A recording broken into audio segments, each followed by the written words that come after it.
गुप्त जुग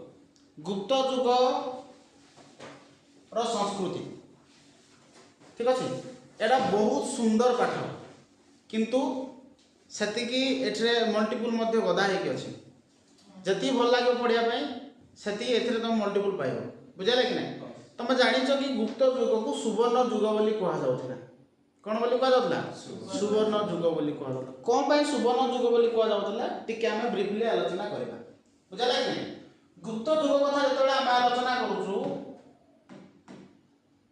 गुप्त जुग इतिहास रे एक विशेष स्थान अधिकार करि पारिथिला काहे कि प्रथम चंद्रगुप्त ठार आरंभ करिके आम जाने मौर्य वंशर प्रतिष्ठा देखिए चंद्रगुप्त मौर्य आ चंद्रगुप्त मौर्य जो भारत शासन कले से समय को आम कहे गुप्त जुग बुझे कि नहीं क्या समय चंद्रगुप्त मौर्य प्रथम चंद्रगुप्त मौर्य जी चंद्रगुप्त मौर्य प्रथम चंद्रगुप्त मौर्य बोली कहुच्छे समय ठारू विष्णुगुप्त पर्यंत बेसी नुह ए जो गुप्त जुग जहाँ कहुच्छे प्रथम चंद्रगुप्त ठारू आरंभ करी क्या पर्यंत विष्णुगुप्त पर्यंत क्या पर्यंत विष्णुगुप्त पर्यंत अर्थात आम जदि कहबा 320 ख्रीष्टाब्द रु 543 बा 550 हैला ख्रीष्टाब्द ए जो 200 वर्ष रु ऊर्ध्व वर्ष गुप्त वंशर शासक माने कोन करथिले भारत को शासन करथिले ए जो गुप्त जुग कथा जो आमे कहूचे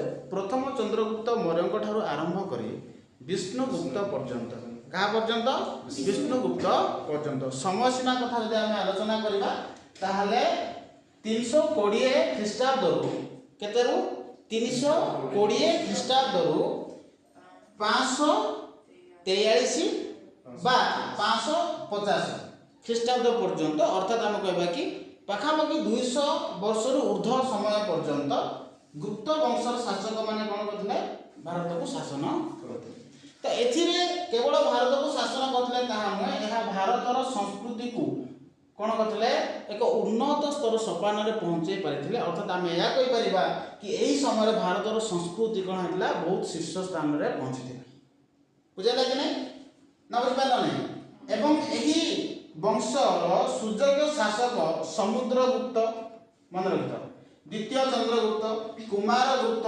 स्कंदगुप्त आदि सम्राट मानकर बलिष्ठ अवदान फल भारत वर्ष रे एक शांति विराजमान करथिला बुझला कि ना बुझ पारला गुप्त वंश कथा जतबेला आमे आलोचना करूनथिलो गुप्त वंश रे प्रथम चंद्रगुप्त ठार आरंभ करी कहा पर्यंत विष्णुगुप्त पर्यंत केवल सेमाने नथिले प्रथम चंद्रगुप्त द्वितीय चंद्रगुप्त बुझला कि नहीं सेमति स्कंदगुप्त थिले आ के थिले हाँ कुमारगुप्त बुझला कि नहीं कुमारगुप्त हेले सेमति स्कंदगुप्त हेले समुद्रगुप्त हेले एई समस्त राजांक द्वारा भारतर संस्कृति कौन होता बहुत शीर्ष स्तर को पहुंचीला से भारतर संस्कृति एक उच्चतर सोपान में पहुंची पार्थिला आ बहुत शांति प्रतिष्ठा होता समय से भारत को सुवर्ण जुग बोली कहुच्छी कि नहीं एथि शांति प्रतिष्ठा होता बोली केवल शांति प्रतिष्ठा होता बोली भारत को सुवर्ण जुग बोली कहुआ नुह यह समय जब देखा नहीं बहुत गुड़ा जिनसर उन्नति होता राजनैतिक क्षेत्र में शांति थिला जोड़ा तुम कहल राजनीतिक स्थिरता थिला सामाजिक सहज थिला समाज लोक मान भितर भाईचारा थिला से समय बुझला कि नहीं अर्थनैतिक प्रगति थिला से समय कला और स्थापत्यर विकास होता से समय विज्ञान तथा संस्कृति साहित्यर अनवद्य सृष्टि थिला तामाने आमे या कहि परिबा कि एही समय को जदि आमे देखिबा केवल राजनैतिक क्षेत्र में नुह अर्थनैतिक क्षेत्र में सामाजिक क्षेत्र में कला और स्थापत्य क्षेत्र में भाषा क्षेत्र में विज्ञान क्षेत्र में बुझे ना नहीं प्रत्येक क्षेत्र में ए जुग कौन होता रे उन्नति लाभ करथिला सेइथिपाई गुप्त जुग को सुवर्ण जुग बोली कहुए ना बुझेला नहीं अनेक समय पड़े कि गुप्त जुग को कहीं सुवर्ण जुग बोली कहुच्छी गुप्त जुग को सुवर्ण जुग ये कहुच्छी कि गुप्त जुगरे अनेक जिनसर उन्नति होता जमी आम कहीपर कला और स्थापत्य ठार आरंभ कर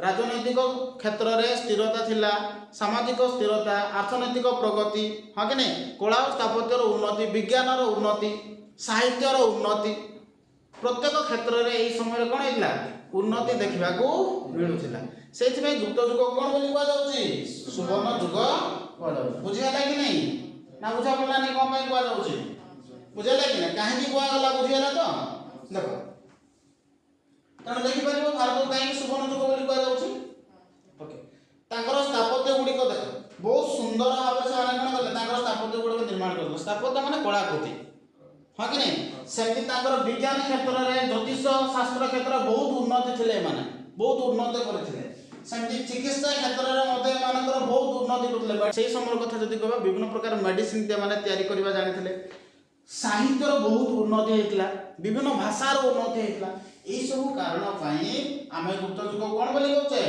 सुवर्ण युग बोली कहै क्लियर है काहे गुप्त युग को सुवर्ण युग बोली कहवा जाउची वर्तमान देखो कि गुप्त युगर साहित्यर विकास केमते हेतला बुझाइला कि नहीं गुप्त युगर साहित्य कथा जदि कहबा एठारे एक अभिनव अध्याय सृष्टि करि पातला गुप्त युग केमिति रे संस्कृत भाषा रे बहुत उन्नति हेतला ए समय को समय गुप्त युग समय संस्कृत भाषा बहुत प्रचलित थिला साहित्यर प्रत्येक विभाग काव्य कविता कथा कहबा नाटक कथा कहबा आख्यायिका कथा कहबा व्याकरण कथा कहबा काव्य तत्व कथा को प्रत्येक क्षेत्र रे साहित्य रे परिपूर्ण थिला एही युग द्वितीय चंद्रगुप्त जते बेले थिले अर्थात द्वितीय चंद्रगुप्त अर्थात विक्रमादित्य के विक्रमादित्य तुम गोटे स्टोरी सुनिथिबो राजा विक्रमादित्य सुनी ना से गोटे प्रेत को एमति बोई की नउथबे बेताल सुनिଛ कि नहीं तांको समर से स्टोरी विक्रमादित्य राजा विक्रमादित्य ताको द्वितीय चंद्रगुप्त बोली ମଧ୍ୟ କୁହାଯାଉଛି ବୁଝିଲା କି नहीं विक्रमादित्यଙ୍କ दरबार रे नवरत्न स्थान पाइले तुम कहबो सर नवरत्न कोन नवरत्न होचंती 9 जण कवि नवरत्न कहले कोन बुझिबारे 9 जण कवि स्थान पाइथिले आ सेई कवि मानक मध्यरे कालिदास थिले अन्यतम बुझला कि नहीं 9 जण कवि थिले ताकू नवरत्न बोली कहा जाय ज्ञानी व्यक्ति माने थिले सेई समय 9 जण कवि थिले ताकू कोन बोली कहा जातला नवरत्न कालिदास से मध्यरु जण अब जदि प्रश्न पड़े कि कालिदास केउ राजांकर दरबार रे कार्य करथले ताले कोन होबो द्वितीय चंद्रगुप्त अर्थात विक्रमादित्य नवरत्न केउ राजांक समय थिले विक्रमादित्य बुझला कि नहीं अर्थात विक्रमादित्यंक समय रे नवरत्न कोन करले तांको दरबार रे कार्य करथले एति बुझला कि नहीं तो एई समय रे कोन साहित्यर उन्नति हेतिला से विषय टिके आलोचना करबा काव्य कविता क्षेत्र रे कोन उन्नति हेतिला देखो प्रायतः ए समय संस्कृत साहित्यर बहुत उन्नति हेतिला संस्कृत रे प्राय गुडा साहित्य गुडा रचना करथला बुझला कि नहीं द्वितीय चंद्रगुप्त दरबार रे मु कहली कि महाकवि कालिदास कोन करथिले स्थान पाइथिले कालिदास जानि तो सर तांको लेखनी मनरु झरी आस्तिला कुमार संभवम कोन लिखले रे कुमार संभवम एगुडा को मन रे कहि जो कालिदास जे थिले ए कहा समय थिले बोली कहली विक्रमादित्य अर्थात द्वितीय चंद्रगुप्तंक समय से कोन लिखले कुमार संभवम कोन लिखले कुमार संभवम रघुवंशम कोन लिखले रघुवंशम ए दीटा महाकाव्य थिला कोन थिला रे महाकाव्य बहुत बड़ काव्य थिला कविता कोडा कहले कुमार संभवम आउ रघुवंशम बुझला कि नहीं ओके सेमिति जदि हम देखिबा मेघदूतम आउ ऋतु संहारम मेघदूतम ऋतु संहारम बुझेला कोन कहली कोन लिखले ता माने से कुमार संभवम रघुवंशम मेघदूतम ऋतु संहारम एटा की रचना करतले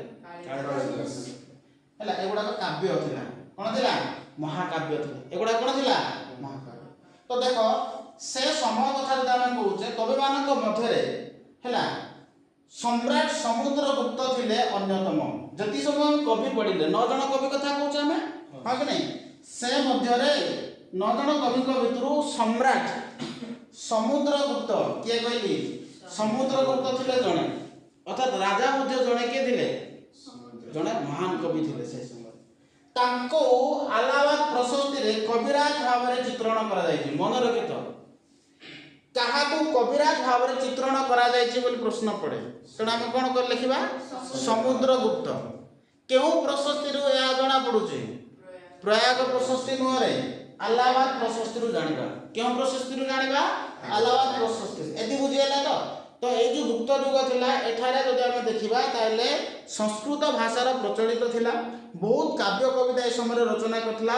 ମେଘଦୂତମ ଥିଲା, ଋତୁ ସଂହାରମ, ବିକ୍ରମ ବର୍ଷମ ବି ଲେଖିଥିଲେ କାଳିଦାସ ହେଲା। ସେମିତି ରଘୁବଂଶମ ହେଲା, ଋତୁ ସଂହାରମ, ମେଘଦୂତମ ହେଲା, କୁମାର ସମ୍ଭବମ, ଏଗୁଡ଼ାକ ତାଙ୍କର କ'ଣ ଥିଲା ରେ? ମହାକାବ୍ୟ ଥିଲା, ଅନବଦ୍ୟ ସୃଷ୍ଟି ଥିଲା ଏଗୁଡ଼ାକ। ବୁଝିଲେ କି ନାହିଁ? ଏହା ବ୍ୟତୀତ ଯଦି ଆମେ ଦେଖିବା କି ସମୁଦ୍ରଗୁପ୍ତ ଯିଏ ଥିଲେ, ଏ ରାଜା ହେବା ସହିତ ଜଣେ ମହାନ କବି ଥିଲେ, ଆଉ ନବରତ୍ନ ମାନଙ୍କ ମଧ୍ୟରୁ ଏ ମଧ୍ୟ ଜଣେ ଥିଲେ। ବୁଝିଲେ କି ନାହିଁ? ଏ ଜଣେ କ'ଣ ଥିଲେ? ମହାନ କବି। ତ ତାଙ୍କୁ ଆମେ କୋଉଥିରୁ ଜାଣୁଛେ? ଆଲାହାବାଦ ପ୍ରଶସ୍ତିରେ ତାକୁ ଚିତ୍ରଣ କରାଯାଇଛି। ସେ ହେଉଛନ୍ତି କବିରାଜ ଭାବରେ। କ'ଣ ଭାବରେ ଚିତ୍ରଣ କରାଯାଇଛି? କବିରାଜ ଭାବରେ ଚିତ୍ରଣ କରାଯାଇଛି। ଏଠି ବୁଝିଲା କି ନାହିଁ? ଏଠି ବୁଝିଲା ତ? ଏଥିରେ ମଲ୍ଟିପୁଲ ଗୁଡ଼ାକ ବହୁତ ଇମ୍ପୋର୍ଟାନ୍ସ ରହିଛି, ମନେ ରଖିଥ। ଦେଖ, ଶାବ ବିରୋଚନ ଯିଏ ଥିଲେ, ମନେ ରଖିଥ, କିଏ? ଶାବ ବିରୋଚନ ଉଦୟଗିରି ଅଭିଲେଖର ସ୍ରଷ୍ଟା ରୂପେ ପ୍ରସିଦ୍ଧି ଲାଭ କରିଥିଲେ। ତାମାନେ ଉଦୟଗିରି ଅଭିଲେଖର ସ୍ରଷ୍ଟା କିଏ? ଶାବ ବିରୋଚନ। କିଏ ଥିଲେ? ଶାବ ବିରୋଚନ। କେଉଁ ଅଭିଲେଖର ସ୍ରଷ୍ଟା ଥିଲେ? ଇଏ ଉଦୟଗିରି ଅଭିଲେଖ। କେଉଁ ଅଭିଲେଖର ସ୍ରଷ୍ଟା ଥିଲେ? ଉଦୟଗିରି ଅଭିଲେଖର ସ୍ରଷ୍ଟା ଥିଲେ। ବୁଝିଲା ନା? ମାଘ ଥିଲେ ସେ ସମୟରେ ଜଣେ ମହାନ କବି ଗୁପ୍ତ ଯୁଗର। କିଏ? ମାଘ। ସେ ଶିଶୁପାଳ ବୋଧମ ଲେଖିଥିଲେ। କ'ଣ ଲେଖିଥିଲେ? ଶିଶୁପାଳ ବୋଧମ। ସେମିତି ଆଉ ଜଣେ ଥିଲେ ଭାରବୀ। କିଏ ଥିଲେ? ଭାରବୀ। ଏ କିରାତା ଜୁନିୟମ ଲେଖିଥିଲେ। କ'ଣ ଲେଖିଥିଲେ? କିରାତା ଜୁନିୟମ। ବୁଝିଲା କି ନାହିଁ? ଭାରବୀ ଥିଲେ, କିରାତା ଜୁନିୟମ ଲେଖିଥିଲେ। ସେମିତି ଭଟ୍ଟି ଥିଲେ। କିଏ ଥିଲେ? ଭଟ୍ଟି। ଏ ରାବଣ ବୋଧ ଆଉ ଭଟ୍ଟି କାବ୍ୟମ ଲେଖିଥିଲେ। ମନେ ରଖିଥ, ଏଗୁଡ଼ାକ ସେମିତି ହିଁ, ଆଉ ଏଥିରେ ବିଶେଷ କିଛି ଆମେ ପାଇବାନି। ବୁଝିଲା କି ନାହିଁ? ଭଟ୍ଟି ଥିଲେ, ଏଟା ଗୁଡ଼ାକ ମୁଁ ଦେବି ତମର ମଲ୍ଟିପୁଲ ପ୍ରାକ୍ଟିସ ସେଟ୍ ଗୁଡ଼ାକ ଦେବି, କିଛି ଓରିଡ୍ ହେବା ଆବଶ୍ୟକ ନାହିଁ, ବଟ୍ କିନ୍ତୁ ମନେ ରଖ ଏବେ। ବୁଝିଲା? ଭଟ୍ଟି କ'ଣ ଲେଖିଥିଲେ? ରାବଣ ବୋଧ ଆଉ ଭଟ୍ଟି କାବ୍ୟମ ଲେଖିଥିଲେ। ରାବଣ ବୋଧ ଆଉ ଭଟ୍ଟି କାବ୍ୟମ ଲେଖିଥିଲେ। କିଏ ଲେଖିଥିଲେ? ଭଟ୍ଟି। ଓକେ। ସେମିତି ମାଘ କ'ଣ ଲେଖିଥିଲେ? ଶିଶୁପାଳ ବୋଧମ। ମାଘ କ'ଣ ଲେଖିଥିଲେ? ଶିଶୁପାଳ ବୋଧମ। ଏଟା ମହାକାବ୍ୟ ଥିଲା। ଭାରବୀ କ'ଣ ଲେଖିଥିଲେ? କିରାତା ଜୁନିୟମ। ଭାରବୀ କ'ଣ ଲେଖିଥିଲେ? କିରାତା ଜୁନିୟମ। ଭଟ୍ଟି ଲେଖିଥିଲେ ରାବଣ ବୋଧ ହେଲା ବା ଭଟ୍ଟି କାବ୍ୟମ ହେଲା। ସେହି ସମୟରେ ଯଦି ଆମେ ଦେଖିବା, କାଶ୍ମୀରର ଅନ୍ୟତମ ଜଣେ କବି ଥିଲେ ଭୌମକ। କ'ଣ? ଭୌମକ। ସେ ରାବଣ ଜୁନିୟମ ଲେଖିଥିଲେ। କ'ଣ ଲେଖିଲେ? ରାବଣ ଜୁନିୟମ। ଏ ଯେତିକି ସବୁ ଦେଖୁଛ ଏଗୁଡ଼ାକ ସବୁ ସଂସ୍କୃତ ସାହିତ୍ୟ। ବୁଝିଲା କି ନାହିଁ? ତାମାନେ ରାବଣ ଜୁନିୟମ କିଏ ଲେଖିଥିଲେ? ଭୌମକ। ଏ କାଶ୍ମୀରର ଥିଲେ। କୋଉଥିରେ ଥିଲେ? ସେମିତି ଭର୍ତ୍ତୃହରି ଯିଏ ଥିଲେ, ସେ ଶୃଙ୍ଗାର ଶତକ ଲେଖିଲେ। ଭର୍ତ୍ତୃହରି କ'ଣ ଲେଖିଲେ? ଶୃଙ୍ଗାର ଶତକ। ନୀତି ଶତକ ଲେଖିଥିଲେ ସେ। ବୈରାଗ୍ୟ ଶତକ ଲେଖିଥିଲେ ସେ। ବୁଝିଲା କି ନାହିଁ? ତାମାନେ ଭର୍ତ୍ତୃହରି କ'ଣ କ'ଣ ଲେଖିଲେ? ଶୃଙ୍ଗାର ଶତକ ଲେଖିଲେ, ନୀତି ଶତକ ସେ ଲେଖିଥିଲେ, ଆଉ କ'ଣ ଲେଖିଲେ? ବୈରାଗ୍ୟ ଶତକ ଲେଖିଲେ। ଏଠି ବୁଝିଲା? କିଏ ଲେଖିଥିଲେ ଏଟା? ଭର୍ତ୍ତୃହରି। କିଏ ଲେଖିଥିଲେ? ଭର୍ତ୍ତୃହରି। ବୁଝିଲା କି ନାହିଁ? ଗୁପ୍ତ ଯୁଗରେ ଏମାନେ ମହାନ କବି ଥିଲେ। ଏମାନଙ୍କ ବ୍ୟତୀତ ସେମିତି ବାସୁଳ, ଭଟ୍ଟି ହେଲା, ଭୌମକ ଏଗୁଡ଼ାକ ପ୍ରସିଦ୍ଧ ଥିଲେ। କେବଳ ଏମାନେ ନୁହଁ, ଆମେ ବାସୁଳ କଥା ଆଲୋଚନା କଲୁ, ଭଟ୍ଟି କଥା ତ ଆମେ ଆଲୋଚନା କଲେ। ରାବଣ ବୋଧ ଭଟ୍ଟି କାବ୍ୟମ ଲେଖିଥିଲେ। ଭୌମିକ ଯିଏ ଥିଲେ, ଏ କ'ଣ ଲେଖିଥିଲେ? ରାବଣ ଜୁନିୟମ ଲେଖିଥିଲେ। ଏମିତି ଗୁଡ଼ାଏ କବି ସେ ସମୟରେ ଥିଲେ, ଆଉ ତାଙ୍କର ରଚନା ସେ ସମୟରେ ବହୁତ ପ୍ରସିଦ୍ଧ ଲାଭ କରିଥିଲା। ବୁଝିଲା କି ନାହିଁ? କିନ୍ତୁ ଆମେ ଏଥିରେ ଯଦି ରଚନା ପଢ଼ିଲେ ସେଗୁଡ଼ାକ ଶ୍ରେଷ୍ଠ ରଚନା ଆଉ ଶ୍ରେଷ୍ଠ କବିମାନଙ୍କର ଗୋଟେ ଗୋଟେ ଲେଖା। ବୁଝିଲା? ବୁଝିଲା ଯେତିକି? ତ ନାଟକ କ'ଣ ଥିଲା ଦେଖ, ଏହି ସମୟରେ ନାଟକ ପ୍ରଚଳିତ ଥିଲା। ଅନେକ ଗୁଡ଼ାଏ ନାଟକ ପ୍ରଚଳିତ ଥିଲା, କିନ୍ତୁ ସେଇ ନାଟକ ଗୁଡ଼ାକ ମଧ୍ୟରୁ ମହାକବି କାଳିଦାସଙ୍କ ଦ୍ୱାରା ରଚିତ ବିକ୍ରମ ବର୍ଷ୍ୟମ। କ'ଣ କହିଲି?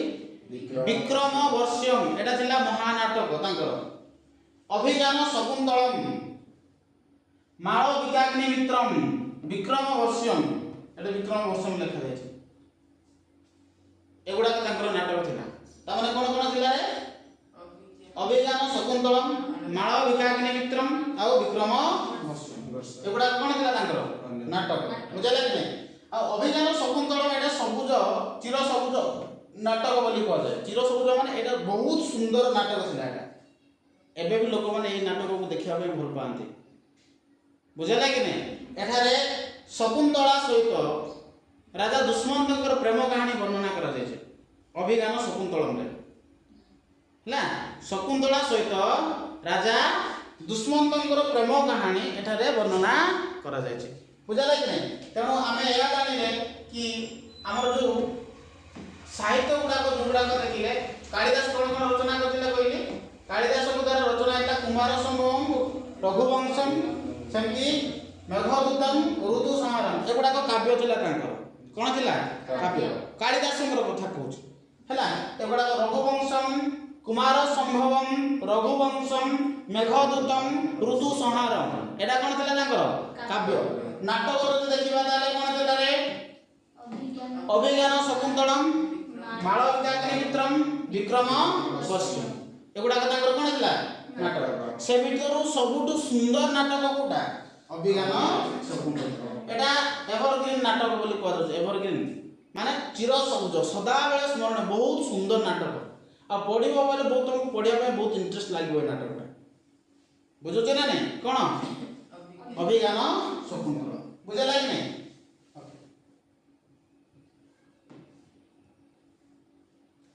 ଏହା ସହିତ ଯଦି ଦେଖିବା କାଳିଦାସଙ୍କ ବ୍ୟତୀତ ଆହୁରି ମଧ୍ୟ ନାଟ୍ୟକାର ଥିଲେ ହେଲା। ଭାଷ ଥିଲେ କିଏ ଥିଲେ ରେ ଭାଷ ମଧ୍ୟମ ବିୟୋଗ ଲେଖିଥିଲେ। ସେ କଣ ଲେଖିଥିଲେ ମଧ୍ୟମ ବିୟୋଗ। ଦୂତ କାବ୍ୟ ଲେଖିଥିଲେ ବାଳ ଚରିତ ଲେଖିଥିଲେ ପ୍ରତିଭା ଲେଖିଥିଲେ ସ୍ୱପ୍ନ ବାସ ବଦତା ଲେଖିଥିଲେ। କିଏ ଲେଖିଥିଲେ ଭାଷ ହେଲା। ଉରୁଭଙ୍ଗ ଲେଖିଥିଲେ ସେ ପଞ୍ଚରାତ୍ର ଲେଖିଥିଲେ। କଣ କଣ ଲେଖିଥିଲେ ମଧ୍ୟମ ବିୟୋଗ ଦୂତ କାବ୍ୟ ବାଳ ଚରିତ ପ୍ରତିଭା ସ୍ୱପ୍ନ ବାସ ବଦତା ଉରୁଭଙ୍ଗ ପଞ୍ଚରାତ୍ର ଏଗୁଡ଼ା କିଏ ଲେଖିଥିଲେ ଏଗୁଡ଼ା ସବୁ ନାଟକ ଥିଲା ସେ ସମୟ ବୁଝିଲା କି ନାହିଁ। ସେମିତି ବିଶାଖା ଦତ୍ତ ମୁଦ୍ରା ରାକ୍ଷାସ ଲେଖିଥିଲେ। କଣ ଲେଖିଥିଲେ ମୁଦ୍ରା ରାକ୍ଷାସ। ସେମିତି ଦେବୀ ଚନ୍ଦ୍ରଗୁପ୍ତମ୍ ଲେଖିଥିଲେ। କିଏ ଲେଖିଥିଲେ ଏଟା ଦେବୀ ଚନ୍ଦ୍ରଗୁପ୍ତ। ଏଟା କିଏ ଲେଖିଥିଲେ ବିଶାଖା। ସେମିତି ଏଟା ମନେ ରଖ ଭାଷ କଣ ଲେଖିଥିଲେ କହିଲି ମଧ୍ୟମ ବିୟୋଗ ହେଲା ଦୂତ କାବ୍ୟ ବାଳ ଚରିତ ହେଲା। ସେମିତି ପ୍ରତିଭା ସ୍ୱପ୍ନ ବାସବୋଧତା ଉରୁଭଙ୍ଗ ଆଉ ପଞ୍ଚରାତ୍ର ଏଗୁଡ଼ାକ ଥିଲେ ଭାଷ। ବିଶାଖା ଦତ୍ତ କଣ ଲେଖିଥିଲେ ଦେବୀ ଚନ୍ଦ୍ରଗୁପ୍ତମ୍ ଅଭିସାର ବଞ୍ଚିତମ୍ ଏଗୁଡ଼ାକ ତାଙ୍କର ପ୍ରସିଦ୍ଧ ମାନେ ଲେଖା ଆମେ କହିପାରିବା ନାଟ୍ୟ।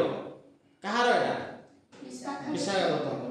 ଶୂଦ୍ରକ ଲେଖିଥିଲେ ମୁଚ୍ଛକଟିକମ୍। ଶୂଦ୍ରକ କଣ ଲେଖିଥିଲେ ମୁଚ୍ଛକଟିକମ୍। ଏଇ ସବୁ ଗୁଡ଼ାକ କଣ ଗୁପ୍ତ ଯୁଗର ଅସଂଖ୍ୟ ନାଟକ ବୁଝିଲା କି ନାହିଁ। ଆଜି ଏତିକି ହେଇଥାଉ ନେକ୍ସଟ କ୍ଲାସରେ ମୁଁ ଏଗୁଡ଼ାକ ପଢ଼େଇବି ଆଉ ବୁଝିଲା କି ନାହିଁ। ଯେଉଁମାନେ ଭିଡ଼ିଓ ଦେଖୁଛନ୍ତି ଯଦି ଆପଣମାନଙ୍କୁ ଭିଡ଼ିଓ ଭଲ ଲାଗୁଛି ତାହେଲେ ଚ୍ୟାନେଲକୁ ଲାଇକ୍ କରନ୍ତୁ ସେୟାର କରନ୍ତୁ ଆଉ ସବସ୍କ୍ରାଇବ୍ କରନ୍ତୁ। ଯେଉଁମାନେ ଫୁଲବାଣୀରେ ରହୁଛନ୍ତି ଯେଉଁମାନେ ଅଫଲାଇନ୍ କ୍ଲାସ୍ କରିବା ପାଇଁ ଚାହୁଁଛନ୍ତି ଯଦି ଫୁଲବାଣୀରେ ରହୁଛନ୍ତି ତଳେ ଯେଉଁ ନମ୍ବରଟି ରୋଲିଂ ହେଉଛି ସେଠାରେ ଆପଣ କଣ୍ଟାକ୍ଟ କରିପାରିବେ। ଠିକ୍ ଅଛି।